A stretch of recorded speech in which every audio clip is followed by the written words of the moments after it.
വിശുദ്ധ ലൂക്ക എഴുതിയ സുവിശേഷം അധ്യായം 8 26 മുതലുള്ള വാക്യങ്ങൾ.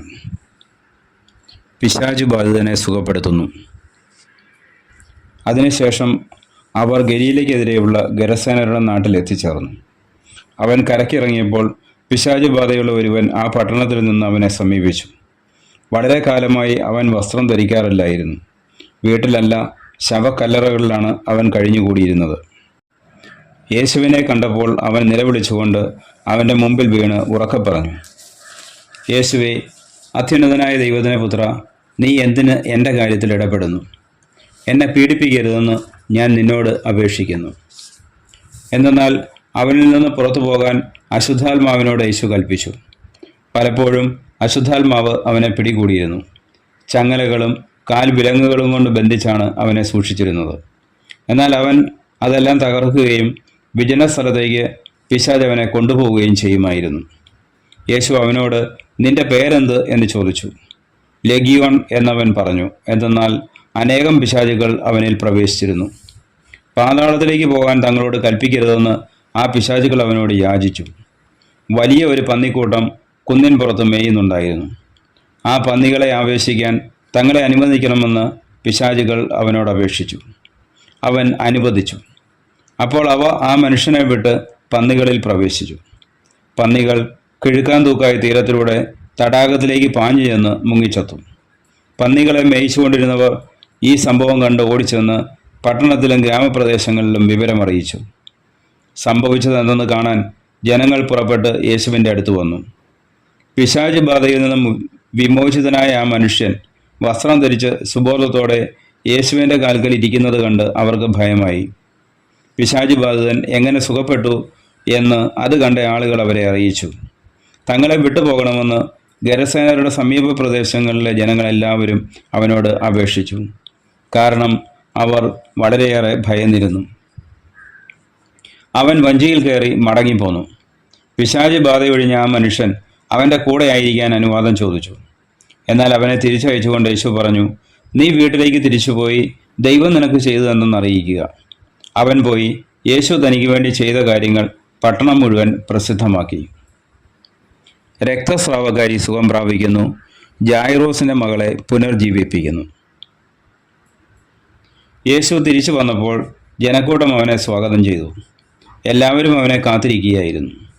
അപ്പോൾ സിനഗോഗിലെ ഒരധികാരിയായ ജായിറോസ് യേശുവിൻ്റെ കാൽക്കൽ വീണ് തൻ്റെ വീട്ടിലേക്ക് ചെല്ലണമെന്ന് അപേക്ഷിച്ചു. 12 വയസ്സോളം പ്രായമുള്ള അവൻ്റെ ഏകപുത്രി ആസന്ന മരണയായിരുന്നു. അവൻ പോകുമ്പോൾ ജനങ്ങൾ ചുറ്റും കൂടി അവനെ തിക്കിയിരുന്നു.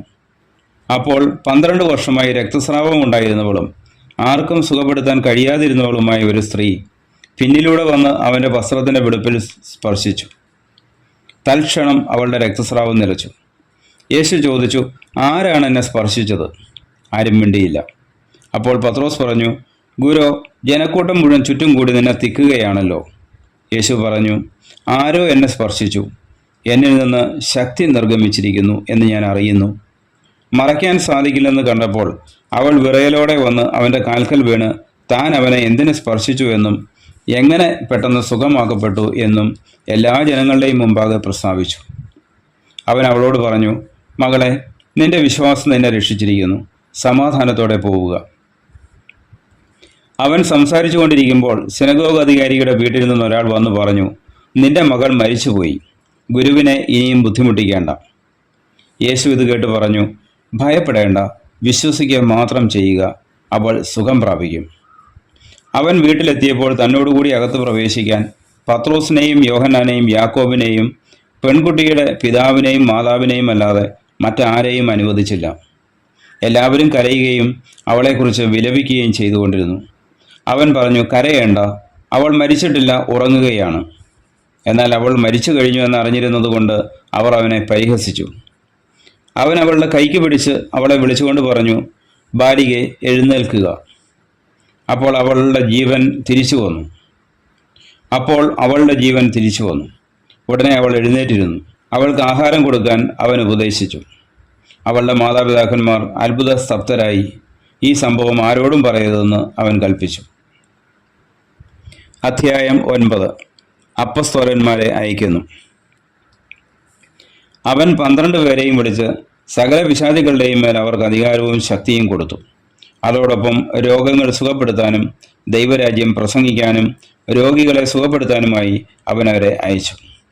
അവൻ പറഞ്ഞു, യാത്രയ്ക്ക് വടിയോ സഞ്ചിയോ അപ്പമോ പണമോ ഒന്നും എടുക്കരുത്. 2 ഉടുപ്പും ഉണ്ടായിരിക്കരുത്. നിങ്ങൾ ഏത് വീട്ടിൽ പ്രവേശിക്കുന്നുവോ അവിടെ താമസിക്കുക. അവിടെ നിന്ന് പുറപ്പെടുകയും ചെയ്യുക. നിങ്ങളെ സ്വീകരിക്കാതിരിക്കുന്നവരുടെ പട്ടണത്തിൽ നിന്ന് പോകുമ്പോൾ അവർക്കെതിരെ സാക്ഷ്യത്തിനായി നിങ്ങളുടെ കാലിലെ പൊടി തട്ടിക്കളയുവിൻ. അവർ പുറപ്പെട്ട് ഗ്രാമങ്ങൾ തോറും ചുറ്റി സഞ്ചരിച്ച് സുവിശേഷം പ്രസംഗിക്കുകയും എല്ലായിടത്തും രോഗശാന്തി നൽകുകയും ചെയ്തു. ഹേറോദേസിന്റെ ഉത്കണ്ഠ. സംഭവിച്ചതെല്ലാം കേട്ട് ഹേറോദേസ് രാജാവ് പരിഭ്രാന്തനായി. എന്തെന്നാൽ യോഹന്നാൻ മരിച്ചവരിൽ നിന്ന് ഉയർപ്പിക്കപ്പെട്ടിരിക്കുന്നു എന്ന് ചിലരും, ഏലിയ പ്രത്യക്ഷപ്പെട്ടിരിക്കുന്നു എന്ന് മറ്റു ചിലരും, പണ്ടത്തെ പ്രവാചകന്മാരിൽ ഒരുവൻ ഉയർത്തു വന്നിരിക്കുന്നു എന്ന് വേറെ ചിലരും പറഞ്ഞിരുന്നു. ഹേറോദേസ് പറഞ്ഞു, ഞാൻ യോഹന്നാനെ ശിരച്ഛേദം ചെയ്തു. പിന്നെ ആരെക്കുറിച്ചാണ് ഞാൻ ഇക്കാര്യങ്ങൾ കേൾക്കുന്നത്? അവൻ ആരാണ്? അവനെ കാണാൻ ഹേറോദേസ് ആഗ്രഹിച്ചു. അപ്പം വർദ്ധിപ്പിക്കുന്നു. അപ്പസ്തോലന്മാർ മടങ്ങി വന്ന് തങ്ങൾ ചെയ്തതെല്ലാം യേശുവിനെ അറിയിച്ചു. അവൻ ബെത്സൈദ എന്ന പട്ടണത്തിലേക്ക് അവരെ കൂട്ടിക്കൊണ്ടുപോയി. ഇതറിഞ്ഞ് ജനങ്ങൾ അവൻ്റെ പിന്നാലെ ചെന്നു. അവൻ അവരെ സ്വീകരിച്ച് ദൈവരാജ്യത്തെപ്പറ്റി അവരോട് പ്രസംഗിക്കുകയും രോഗശാന്തി ആവശ്യമായിരുന്നവരെ സുഖപ്പെടുത്തുകയും ചെയ്തു. പകൽ അസ്തമിച്ചു തുടങ്ങിയപ്പോൾ 12 പേരും അടുത്തു വന്ന് അവനോട് പറഞ്ഞു, നാം വിജനപ്രദേശത്തായതുകൊണ്ട് ഗ്രാമങ്ങളിലും നാട്ടിൻപുറങ്ങളിലും പോയി താമസിക്കുന്നതിനും ഭക്ഷണ സാധനങ്ങൾ വാങ്ങുന്നതിനും ജനങ്ങളെ പറഞ്ഞയക്കുക. അവർ പ്രതിവദിച്ചു, നിങ്ങൾ അവർക്ക് ഭക്ഷണം കൊടുക്കുവിൻ. അവർ പറഞ്ഞു, ഞങ്ങളുടെ പക്കൽ 5 അപ്പവും 2 മത്സ്യവും മാത്രമേ ഉള്ളൂ. ഈ ജനങ്ങൾക്ക് എല്ലാവർക്കും ഭക്ഷണം നൽകണമെങ്കിൽ ഞങ്ങൾ പോയി വാങ്ങിക്കൊണ്ടുവരാം. അവിടെ ഏകദേശം 5000 പുരുഷന്മാർ ഉണ്ടായിരുന്നു. അവൻ ശിഷ്യന്മാരോട് പറഞ്ഞു, 50 വീതം പന്തികളായി ജനങ്ങളെ ഇരുത്തുവിൻ. അവർ അങ്ങനെ ചെയ്തു. എല്ലാവരെയും ഇരുത്തി. അപ്പോൾ അവൻ ആ 5 അപ്പവും 2 മീനും എടുത്ത് സ്വർഗത്തിലേക്ക് കണ്ണുകൾ ഉയർത്തി അവയെ ആശീർവദിച്ച് മുറിച്ച് ജനങ്ങൾക്ക് വിളമ്പാനായി ശിഷ്യന്മാരെ ഏൽപ്പിച്ചു. എല്ലാവരും ഭക്ഷിച്ച് തൃപ്തരായി. ബാക്കി വന്ന കഷ്ണങ്ങൾ 12 കുട്ട നിറയെ അവർ ശേഖരിച്ചു. പത്രോസിന്റെ വിശ്വാസ പ്രഖ്യാപനം. ഒരിക്കൽ അവൻ തനിയെ പ്രാർത്ഥിക്കുകയായിരുന്നു. ശിഷ്യന്മാരും അവൻ്റെ കൂടെ ഉണ്ടായിരുന്നു. അപ്പോൾ അവൻ ചോദിച്ചു, ഞാൻ ആരെന്നാണ് ജനങ്ങൾ പറയുന്നത്? അവർ മറുപടി നൽകി, ചിലർ സ്നാപക യോഹന്നാനെന്നും മറ്റു ചിലർ ഏലിയ എന്നും വേറെ ചിലർ പൂർവ്വ പ്രവാചകന്മാരിൽ ഒരാൾ ഉയർത്തിരിക്കുന്നു എന്നും പറയുന്നു. അപ്പോൾ അവൻ ചോദിച്ചു, ഞാൻ ആരെന്നാണ് നിങ്ങൾ പറയുന്നത്? പത്രോസ് ഉത്തരം നൽകി, നീ ദൈവത്തിൻ്റെ ക്രിസ്തു ആണ്. പീഡാനുഭവവും ഉത്ഥാനവും 1-ാം പ്രവചനം. ഇക്കാര്യം ആരോടും പറയരുതെന്ന് കർശനമായി നിരോധിച്ചതിന് ശേഷം അവൻ അരുളി ചെയ്തു, മനുഷ്യപുത്രൻ വളരെയേറെ സഹിക്കുകയും ജനപ്രമാണികൾ, പുരോഹിത പ്രമുഖന്മാർ, നിയമജ്ഞർ എന്നിവരാൽ തിരസ്കരിക്കപ്പെടുകയും വധിക്കപ്പെടുകയും 3-ാം ദിവസം ഉയർപ്പിക്കപ്പെടുകയും ചെയ്യേണ്ടിയിരിക്കുന്നു. അവൻ എല്ലാവരോടുമായി പറഞ്ഞു, ആരെങ്കിലും എന്നെ അനുഗമിക്കാൻ ആഗ്രഹിക്കുന്നെങ്കിൽ അവൻ തന്നെ പരിത്യജിച്ച് അനുദിനം തൻ്റെ കുരിശും എടുത്തുകൊണ്ട് എന്നെ അനുഗമിക്കട്ടെ. സ്വന്തം ജീവൻ രക്ഷിക്കാൻ ആഗ്രഹിക്കുന്നവൻ അത് നഷ്ടപ്പെടുത്തും. എന്നെ പ്രതി സ്വജീവൻ നഷ്ടപ്പെടുത്തുന്നവൻ അതിനെ രക്ഷിക്കും. ഒരുവൻ ലോകം മുഴുവൻ നേടിയാലും തന്നെ നഷ്ടപ്പെടുത്തുകയോ നശിപ്പിക്കുകയോ ചെയ്താൽ അവൻ എന്ത് പ്രയോജനം? ഒരുവൻ എന്നെക്കുറിച്ചോ എൻ്റെ വചനങ്ങളെക്കുറിച്ചോ ലജ്ജിച്ചാൽ അവനെക്കുറിച്ച് മനുഷ്യപുത്രനും തൻ്റെയും പിതാവിൻ്റെയും വിശുദ്ധ ദൂതന്മാരുടെയും മഹത്വത്തിൽ വരുമ്പോൾ ലജ്ജിക്കും. എന്നാൽ ദൈവരാജ്യം കാണുന്നതിന് മുമ്പ് മരിക്കുകയില്ലാത്ത ചിലർ ഈ നിൽക്കുന്നവരുടെ ഇടയിലുണ്ട് എന്ന് സത്യമായി ഞാൻ നിങ്ങളോട് പറയുന്നു. യേശു രൂപാന്തരപ്പെടുന്നു. അവൻ ഇത് പറഞ്ഞിട്ട് ഏകദേശം 8 ദിവസങ്ങൾ കഴിഞ്ഞ് പത്രോസ്, യോഹന്നാൻ, യാക്കോബ് എന്നിവരെ കൂട്ടിക്കൊണ്ട് പ്രാർത്ഥിക്കാൻ മലയിലേക്ക് കയറിപ്പോയി. പ്രാർത്ഥിച്ചുകൊണ്ടിരിക്കുമ്പോൾ അവൻ്റെ മുഖഭാവം മാറി, വസ്ത്രം വെണ്മയോടെ ശോഭിച്ചു. അപ്പോൾ 2 പേർ, മോശയും ഏലിയായും, അവനോട് സംസാരിച്ചു കൊണ്ടിരുന്നു. അവർ മഹത്വത്തോടെ കാണപ്പെട്ടു. അടുത്തു തന്നെ ജെറൂസലേമിൽ പൂർത്തിയാകേണ്ട അവൻ്റെ കടന്നുപോകലിനെക്കുറിച്ചാണ് അവർ സംസാരിച്ചത്. നിദ്രാവിവശരായിരുന്നിട്ടും പത്രോസും കൂടെയുള്ളവരും ഉണർന്നിരുന്നു. അവർ അവൻ്റെ മഹത്വം ദർശിച്ചു. അവനോടുകൂടെ നിന്ന ഇരുവരെയും കണ്ടു. അവർ പിരിഞ്ഞു പോകുമ്പോൾ പത്രോസ് യേശുവിനോട് പറഞ്ഞു, ഗുരു, നാം ഇവിടെ ആയിരിക്കുന്നത് നല്ലതാണ്. ഞങ്ങൾ 3 കൂടാരങ്ങൾ ഉണ്ടാക്കാം, ഒന്ന് നിനക്ക്, ഒന്ന് മോശയ്ക്ക്, ഒന്ന് ഏലിയായിക്ക്. താൻ എന്താണ് പറയുന്നതെന്ന് അവന് തന്നെ നിശ്ചയമില്ലായിരുന്നു. അവനിത് പറയുമ്പോൾ ഒരു മേഘം വന്ന് അവരെ ആവരണം ചെയ്തു. അവർ മേഘത്തിനുള്ളിലായപ്പോൾ ശിഷ്യന്മാർ ഭയപ്പെട്ടു. അപ്പോൾ മേഘത്തിൽ നിന്ന് ഒരു സ്വരം കേട്ടു, ഇവൻ എൻ്റെ പ്രിയപുത്രൻ, എൻ്റെ തിരഞ്ഞെടുക്കപ്പെട്ടവൻ, ഇവൻ്റെ വാക്ക് ശ്രവിക്കുവിൻ. സ്വരം നിലച്ചപ്പോൾ യേശു മാത്രം കാണപ്പെട്ടു. ശിഷ്യന്മാർ മൗനം അവലംബിച്ചു. തങ്ങൾ കണ്ടതൊന്നും ആ ദിവസങ്ങളിൽ അവർ ആരോടും പറഞ്ഞില്ല. പിശാച് ബാധിച്ച ബാലനെ സുഖപ്പെടുത്തുന്നു. പിറ്റേ ദിവസം അവർ മലയിൽ നിന്ന് ഇറങ്ങി വന്നപ്പോൾ വലിയ ഒരു ജനക്കൂട്ടം അവൻ്റെ അടുത്ത് വന്നു. ജനക്കൂട്ടത്തിൽ നിന്ന് ഒരുവൻ വിളിച്ചു പറഞ്ഞു, ഗുരു, എൻ്റെ മകനെ കടാക്ഷിക്കണമെന്ന് നിന്നോട് ഞാൻ അപേക്ഷിക്കുന്നു. അവൻ എൻ്റെ ഏക മകനാണ്. അവനെ ഒരു അശുദ്ധാത്മാവ് പിടികൂടുന്നു. അപ്പോൾ അവൻ പെട്ടെന്ന് നിലവിളിക്കുന്നു. നുരയും പതയും പുറപ്പെടുന്നതുവരെ അതവനെ ഞെരുക്കി പീഡിപ്പിക്കുകയും പരിക്കേൽപ്പിക്കുകയും ചെയ്യുന്നു. അതവനെ വിട്ടുമാറുന്നുമില്ല. അതിനെ പുറത്താക്കാൻ ഞാൻ നിന്റെ ശിഷ്യന്മാരോട് അപേക്ഷിച്ചു, എന്നാൽ അവർക്ക് സാധിച്ചില്ല. യേശു പ്രതിഭവിച്ചു, വിശ്വാസമില്ലാത്ത വഴിപിഴച്ച തലമുറയെ, ഞാൻ എത്ര നാൾ നിങ്ങളോടുകൂടെ ഉണ്ടായിരിക്കും? എത്ര നാൾ നിങ്ങളോട് ക്ഷമിക്കും? നിന്റെ മകനെ ഇവിടെ കൊണ്ടുവരിക. യേശുവിൻ്റെ അടുത്തേക്ക് വരുമ്പോൾ തന്നെ പിശാച് അവനെ നിലത്ത് വീഴ്ത്തി പീഡിപ്പിച്ചു. യേശു അശുദ്ധാത്മാവിനെ ശാസിക്കുകയും കുട്ടിയെ സുഖപ്പെടുത്തി പിതാവിനെ ഏൽപ്പിക്കുകയും ചെയ്തു. ദൈവത്തിൻ്റെ മഹത്തായ ശക്തിയെക്കുറിച്ച് എല്ലാവരും അത്ഭുതപ്പെട്ടു. പീഡാനുഭവത്തെക്കുറിച്ച് 2-ാം പ്രവചനം. അവൻ്റെ പ്രവൃത്തികളെക്കുറിച്ച് എല്ലാവരും വിസ്മയിക്കവേ അവൻ ശിഷ്യരോട് പറഞ്ഞു, ഈ വചനങ്ങൾ നിങ്ങളിൽ ആഴത്തിൽ പതിയട്ടെ. മനുഷ്യപുത്രൻ മനുഷ്യരുടെ കൈകളിൽ ഏൽപ്പിക്കപ്പെടാൻ പോകുന്നു. അവർക്ക് ഈ വചനം മനസ്സിലാക്കാൻ കഴിഞ്ഞില്ല. അവർക്ക് മനസ്സിലാക്കാൻ കഴിയാത്ത വിധം അത് അത്ര നിഗൂഢമായിരുന്നു. അതേപ്പറ്റി അവനോട് ചോദിക്കാൻ അവർ ഭയപ്പെട്ടു. ആരാണ് വലിയവൻ? തങ്ങളിൽ വലിയവൻ ആരാണ് എന്നവർ തർക്കിച്ചു. അവരുടെ ഹൃദയവിചാരങ്ങൾ അറിഞ്ഞ യേശു ഒരു ശിശുവിനെ അടുത്ത് നിർത്തി അവരോട് പറഞ്ഞു, എൻ്റെ നാമത്തിൽ ഈ ശിശുവിനെ സ്വീകരിക്കുന്ന ഏവനും എന്നെ സ്വീകരിക്കുന്നു. എന്നെ സ്വീകരിക്കുന്നവൻ എന്നെ അയച്ചവനെ സ്വീകരിക്കുന്നു. നിങ്ങളിൽ ഏറ്റവും ചെറിയവൻ ആരോ അവനാണ് നിങ്ങളിൽ ഏറ്റവും വലിയവൻ. നിങ്ങൾക്കെതിരല്ലാത്തവൻ നിങ്ങളുടെ ഭാഗത്താണ്. യോഹന്നാൻ പറഞ്ഞു, ഗുരു, നിന്റെ നാമത്തിൽ പിശാചുകളെ പുറത്താക്കുന്ന ഒരാളെ ഞങ്ങൾ കണ്ടു. അവൻ ഞങ്ങളോടൊപ്പം നിന്നെ അനുഗമിക്കാത്തതുകൊണ്ട് ഞങ്ങൾ അവനെ തടഞ്ഞു. യേശു പറഞ്ഞു, അവനെ തടയേണ്ട, എന്തെന്നാൽ നിങ്ങൾക്കെതിരല്ലാത്തവൻ നിങ്ങളുടെ ഭാഗത്താണ്. സമരിയക്കാരുടെ തിരസ്കാരം.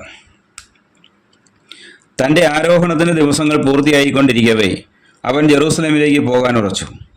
അവൻ തനിക്ക് മുമ്പേ ഏതാനും ദൂതന്മാരെ അയച്ചു. അവന് വേണ്ട ഒരുക്കങ്ങൾ ചെയ്യാൻ അവർ സമരിയക്കാരുടെ ഒരു ഗ്രാമത്തിൽ പ്രവേശിച്ചു. അവൻ ജെറൂസലേമിലേക്ക് പോവുകയായിരുന്നതുകൊണ്ട് അവർ അവനെ സ്വീകരിച്ചില്ല. ഇത് കണ്ടപ്പോൾ ശിഷ്യന്മാരായ യാക്കോബും യോഹന്നാനും പറഞ്ഞു, കർത്താവേ, സ്വർഗത്തിൽ നിന്ന് അഗ്നി ഇറങ്ങി ഇവരെ നശിപ്പിക്കട്ടെ എന്ന് ഞങ്ങൾ പറയട്ടെയോ? അവൻ തിരിഞ്ഞവരെ ശാസിച്ചു. അവർ മറ്റൊരു ഗ്രാമത്തിലേക്ക് പോയി. ശിഷ്യത്വം ആവശ്യപ്പെടുന്ന ത്യാഗങ്ങൾ. അവർ പോകും വഴി ഒരുവൻ അവനോട് പറഞ്ഞു, നീ എവിടെ പോയാലും ഞാൻ നിന്നെ അനുഗമിക്കും. യേശു പറഞ്ഞു, കുറുനരികൾക്ക് മാളങ്ങളും ആകാശത്തിലെ പക്ഷികൾക്ക് കൂടുകളുമുണ്ട്, മനുഷ്യപുത്രന് തല ചായ്ക്കാൻ ഇടമില്ല. അവൻ വേറൊരുവനോട് പറഞ്ഞു, എന്നെ അനുഗമിക്കുക. അവൻ പറഞ്ഞു, കർത്താവേ, ഞാൻ ആദ്യം പോയി എൻ്റെ പിതാവിനെ സംസ്കരിക്കാൻ അനുവദിച്ചാലും. അവൻ പറഞ്ഞു, മരിച്ചവർ തങ്ങളുടെ മരിച്ചവരെ സംസ്കരിക്കട്ടെ, നീ പോയി ദൈവരാജ്യം പ്രസംഗിക്കുക. മറ്റൊരുവൻ പറഞ്ഞു, കർത്താവേ, ഞാൻ നിന്നെ അനുഗമിക്കാം, പക്ഷെ ആദ്യം പോയി എൻ്റെ വീട്ടുകാരോട് വിട വാങ്ങാൻ അനുവദിക്കണം. യേശു പറഞ്ഞു, കലപ്പയിൽ കൈവച്ചിട്ട് പിന്തിരിഞ്ഞു നോക്കുന്ന ഒരുവനും സ്വർഗരാജ്യത്തിന് യോഗ്യനല്ല. അധ്യായം 10. 72 പേരെ അയക്കുന്നു. അനന്തരം കർത്താവ് വേറെ 72 പേരെ തിരഞ്ഞെടുത്ത് താൻ പോകാനിരുന്ന എല്ലാ പട്ടണങ്ങളിലേക്കും നാട്ടിൻപുറങ്ങളിലേക്കും 2 പേരായി അവരെ തനിക്ക് മുമ്പേ അയച്ചു. അവൻ അവരോട് പറഞ്ഞു, കൊയ്ത്ത് വളരെ, വേലക്കാരോ ചുരുക്കം. അതിനാൽ കൊയ്ത്തിന് വേലക്കാരെ അയക്കുവാൻ കൊയ്ത്തിൻ്റെ നാഥനോട് നിങ്ങൾ പ്രാർത്ഥിക്കുവിൻ. പോകുവിൻ, ഇതാ ചെന്നായ്ക്കളുടെ ഇടയിലേക്ക് കുഞ്ഞാടുകളെ എന്ന പോലെ ഞാൻ നിങ്ങളെ അയക്കുന്നു. മടിശീലയോ സഞ്ചിയോ ചെരിപ്പോ നിങ്ങൾ കൊണ്ടുപോകരുത്. വഴിയിൽ വെച്ച് ആരെയും അഭിവാദനം ചെയ്യുകയും അരുത്. വഴിയിൽ വെച്ച് ആരെയും അഭിവാദനം ചെയ്യുകയും അരുത്. നിങ്ങൾ ഏത് വീട്ടിൽ പ്രവേശിച്ചാലും ഈ വീടിന് സമാധാനം എന്ന് ആദ്യമേ ആശംസിക്കണം. സമാധാനത്തിൻ്റെ പുത്രൻ അവിടെയുണ്ടെങ്കിൽ നിങ്ങളുടെ സമാധാനം അവനിൽ കുടികൊള്ളും. ഇല്ലെങ്കിൽ അത് നിങ്ങളിലേക്ക് തിരിച്ചു പോരും. അവരോടൊപ്പം ഭക്ഷിക്കുകയും പാനം ചെയ്യുകയും ചെയ്തുകൊണ്ട് ആ വീട്ടിൽ തന്നെ വസിക്കുവിൻ. വേലക്കാരൻ തൻ്റെ കൂലിക്ക് അർഹനാണല്ലോ. നിങ്ങൾ വീട് തോറും ചുറ്റി നടക്കരുത്.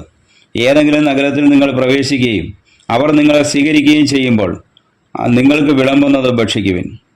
അവിടെയുള്ള രോഗികളെ സുഖപ്പെടുത്തുവിൻ. ദൈവരാജ്യം നിങ്ങളെ സമീപിച്ചിരിക്കുന്നു എന്ന് അവരോട് പറയുകയും ചെയ്യുവിൻ. നിങ്ങൾ ഏതെങ്കിലും നഗരത്തിൽ പ്രവേശിക്കുമ്പോൾ അവർ നിങ്ങളെ സ്വീകരിക്കാതിരുന്നാൽ തെരുവിൽ ഇറങ്ങി നിന്നുകൊണ്ട് പറയണം, നിങ്ങളുടെ നഗരത്തിൽ നിന്ന് ഞങ്ങളുടെ കാലുകളിൽ പറ്റിയിട്ടുള്ള പൊടി പോലും നിങ്ങൾക്കെതിരെ ഞങ്ങൾ തട്ടിക്കളയുന്നു. എന്നാൽ ദൈവരാജ്യം സമീപിച്ചിരിക്കുന്നുവെന്ന് നിങ്ങൾ അറിഞ്ഞുകൊള്ളുവിൻ. ഞാൻ നിങ്ങളോട് പറയുന്നു, ആ ദിവസം സോദോമിൻ്റെ സ്ഥിതി ഈ നഗരത്തിൻ്റെതിനേക്കാൾ സഹനീയമായിരിക്കും. അനുതപിക്കാത്ത നഗരങ്ങൾ. കൊറാസിൻ നിനക്ക് ദുരിതം, ബത്സയിദ നിനക്ക് ദുരിതം.